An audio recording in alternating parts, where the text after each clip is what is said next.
राखी ने एक बार अपना फिर से व्हाट्सएप चेक किया। अंकुर का अभी तक कोई मैसेज नहीं आया था। राखी का जी किया कि फ़ोन को दीवार पर दे मारे। इतना एटीट्यूड, इतनी ऐंठ, इतना घमंड। मैं भी मरी नहीं जा रही अपनी एनिवर्सरी सेलिब्रेट करने को हूँ। राखी ने फ़ोन पलट कर रख दिया और फिर अपने नए प्रोजेक्ट में डूब गई। इधर अंकुर का भी यही हाल था। वो बराबर राखी के किसी एक क्लू का इंतज़ार कर रहा था कि बस एक बार वो पहल कर दे, फिर तो बस मैं भागकर उसके पास पहुंच जाऊंगा और फिर कभी उसे खुद से अलग होने नहीं दूंगा। आग दोनों तरफ बराबर की थी, बस पहल का इंतज़ार था दोनों को। दरअसल आज इन दोनों की पहली एनिवर्सरी है और पिछले 15 दिनों से दोनों ही झगड़कर अपने अपने मायके चले आए हैं।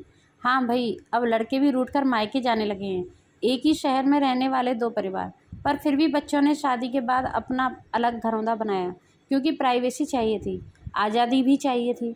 अब हुआ क्या, जरा जरा सी बात पर झगड़ा इतना बढ़ जाता कि अपने अपने बैग उठाकर दोनों अपने प्यार के घरौंदों को ताला लगाकर अपने मायके चले जाते हैं।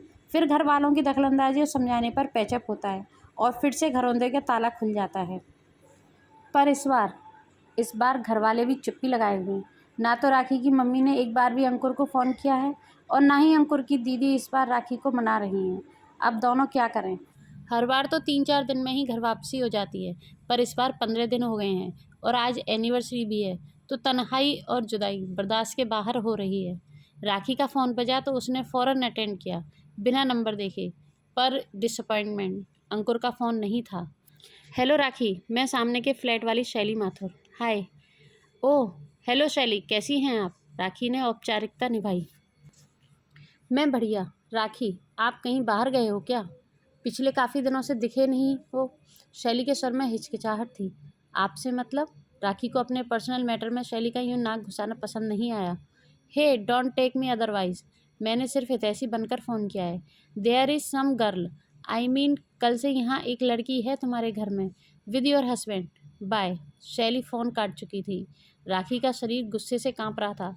हमारे लव नेस्ट में एक लड़की लेकर आ गया है अंकुर। इतना बड़ा तो झगड़ा नहीं हुआ था हमारे बीच। एक बार फ़ोन नहीं कर सकता, पर बाहर की लड़की लेकर घर आ सकता है। राखी गुस्से में ऑफिस से निकली और अपने घरौंदे पहुंच गई। अंकुर नेहा के लिए कॉफ़ी बना रहा था और बार बार फ़ोन चेक कर रहा था। हर नोटिफिकेशन के साथ लगता राखी का मैसेज आया है, पर नहीं, मैडम कहाँ झुकने वाली हैं। उन्हें तो बस ज़माने को झुकाना ही आता है। इतनी बड़ी बात भी नहीं थी, मैं ही चुप लगा जाता तो अच्छा था। एक बार फिर फ़ोन में टिकट देखे, अब तो कैंसिल करा ही देता हूँ। फर्स्ट एनिवर्सरी थी, कितने सरप्राइज़ प्लान किए थे, पर राखी को तो सब खराब करने में ही मज़ा आता है। अंकुर, मेरी कॉफ़ी कहाँ है? तू कॉफ़ी बनाने गया है या उगाने गया है? नेहा ने कुछ झुंझलाकर आवाज़ लगाई।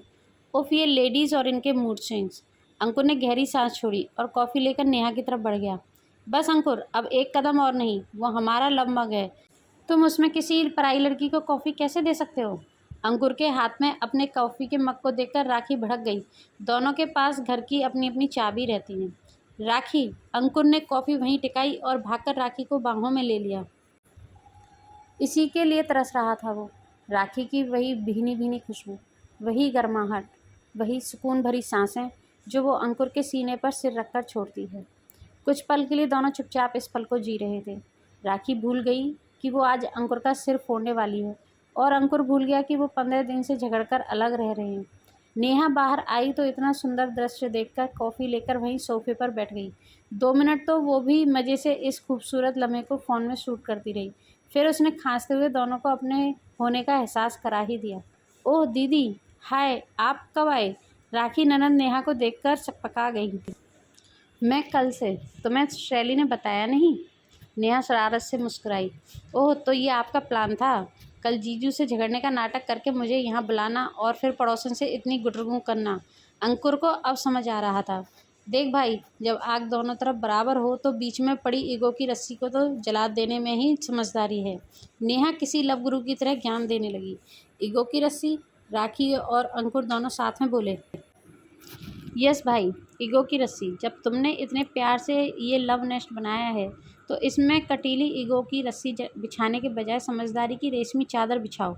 सिर्फ प्यार से घर नहीं बनता, लेकिन थोड़ा सा सामंजस्य और समर्पण भी लगता है इसे बनाने में।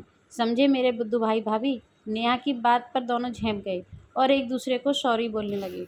I am sorry. नहीं, आई एम सॉरी। अरे नहीं, तुम सही थी और मैं ही गलत था। नहीं, गलती मेरी थी, मुझे समझना चाहिए था। अब कहीं इसी बात पर मत झगड़ जाना दोनों। नेहा को फिर बीच में बोलना पड़ा। फ्रेंड्स, जहाँ प्यार होता है वहाँ पर कटीली झाड़ियाँ तो होती ही हैं।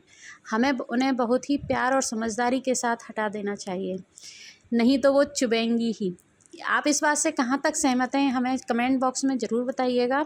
और आपको अगर कहानी पसंद आई हो तो लाइक शेयर ज़रूर करें, हमारे चैनल को सब्सक्राइब कर लें, बेल आइकन प्रेस कर लें, जिससे कि आपको आने वाली न्यू स्टोरीज का नोटिफिकेशन मिल सके। Thank you.